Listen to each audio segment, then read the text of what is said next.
Konti pong clarification, okay?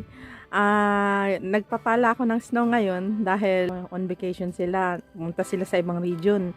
So ako, dahil wala naman, naiwan po ako sa bahay. Diyan sa bahay, ako lang po mag-isa. Tapos na taon na may snowstorm. Yan po.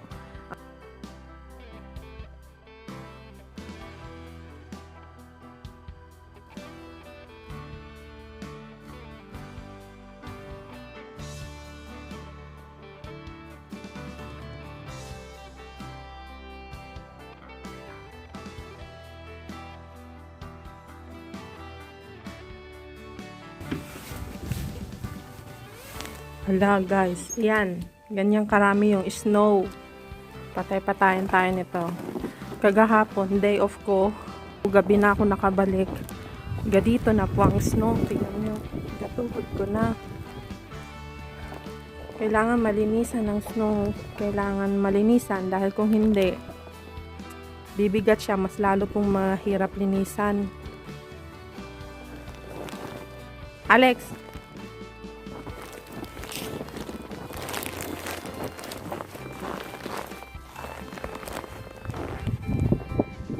Guys, ngayon kahit sabihin mo na day off ko ngayon, it should be my day off, pero hindi ko po masasabi na day off ko, hindi ako magtatrabaho, alam nyo, dahil unang-una dito ako nakatira sa bahay na ito.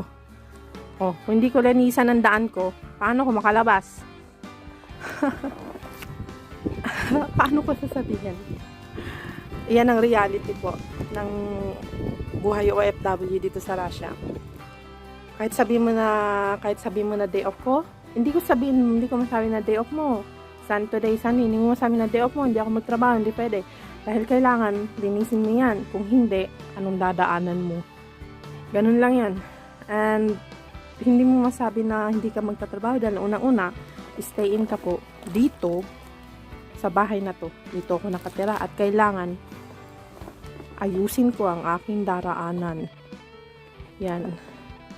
So, yun. Another adventure na naman po tayo. Kunin natin ang ating pala. Linagay ko rito para madali na siyang makuha. Yan. So, guys, yan. Dahan-dahanin natin, guys.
Guys, yung bundok na yun. Hindi ko na kayang abutin. Gagawa tayo ng panibagong bundok. Hindi ko na kayang magtapon ng ganong kataas. So, ano gagawin natin? Gagawa tayo ng panibagong bundok. Doon na yung isa, punong-puno na. Gawa tayo doon panibago.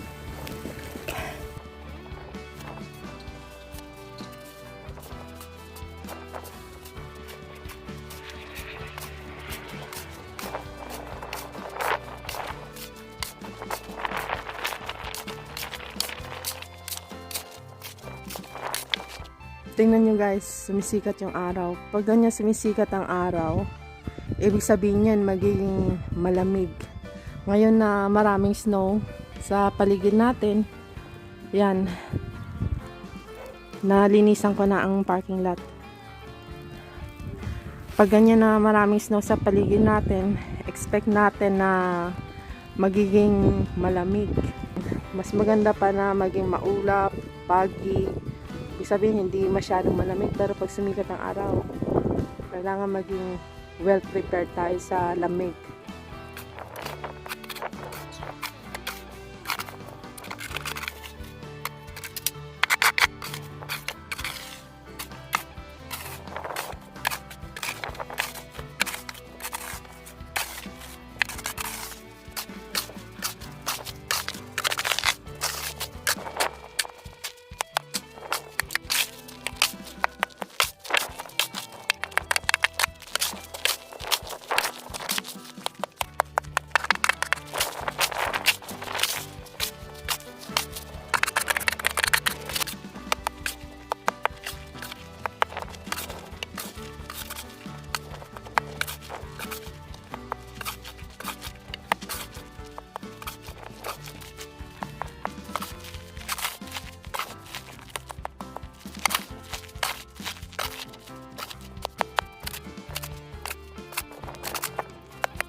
Kung napapansin nyo, matagal na akong nagpapala.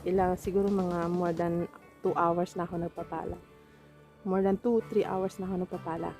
Pero awa ng Diyos, hindi pa naman sumasakit ang balakang ko. Ganon. Basta fully costume ka lang, naka-protected ka lang sa lamig talaga. Yan ang pinaka-importante. Then, isi-share ko sa inyo, pag kagaya niya nagbubuhat tayo ng mabigat, yung kagaya sa natutunan ko sa Singapore, isi-share ko sa inyo, na pag magbubuhat ka ng mabigat, kailangan naka-bend ka ng knee.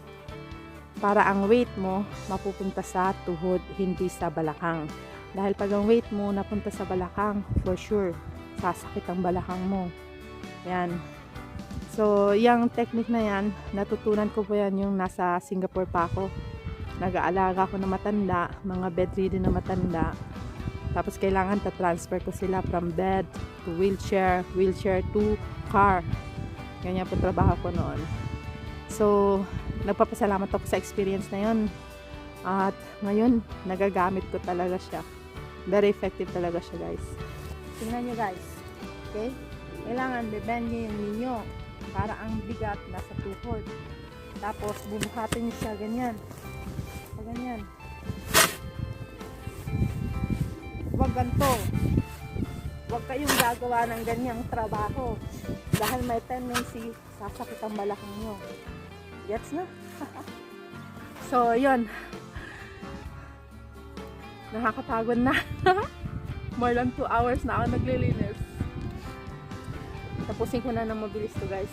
Para makakain na ako.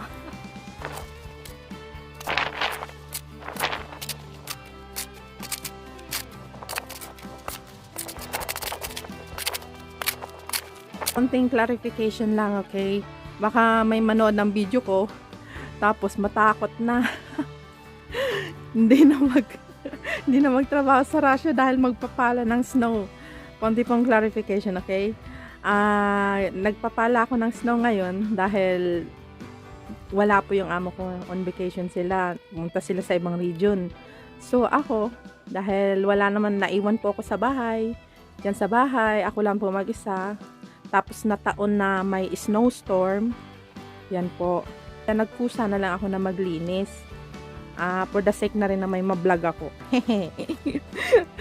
So, ganun po. Pero in reality po, guys, hindi, para po sa akin hindi ka po matuturing na OFW Russia kung hindi mo naranasang magpala ng snow. Dahil nga sa may snow, may winter.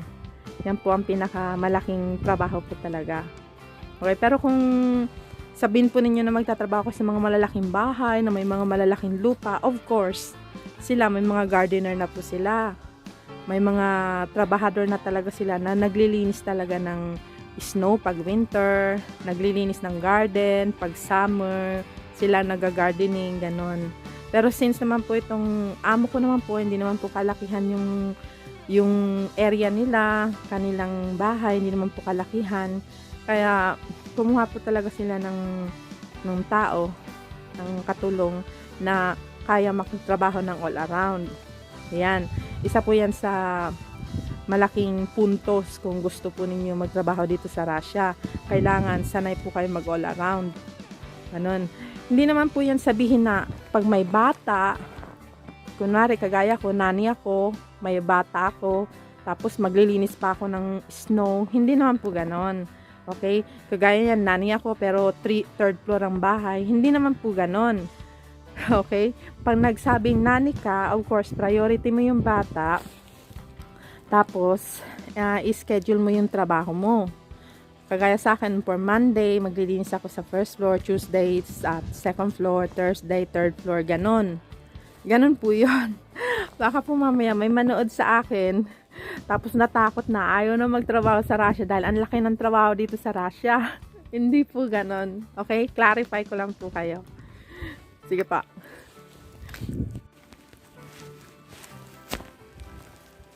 Guys, naikot na natin ang ating garden.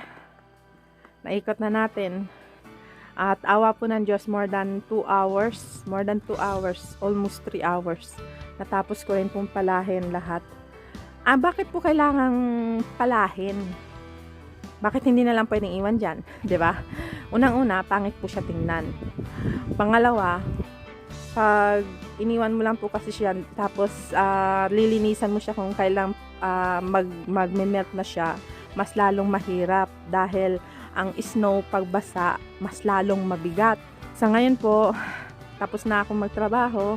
After nito, magkakape naman, kakain naman ng konti dun sa bahay. Ako po nagpapasalamat sa Diyos.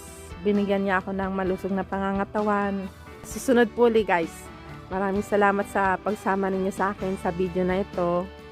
Kung pinanood ninyo ako, hanggang sa makarating kayo sa video na ito, nagpapasalamat po ako ng gusto. Hanggang sa susunod po ulit. Bye-bye.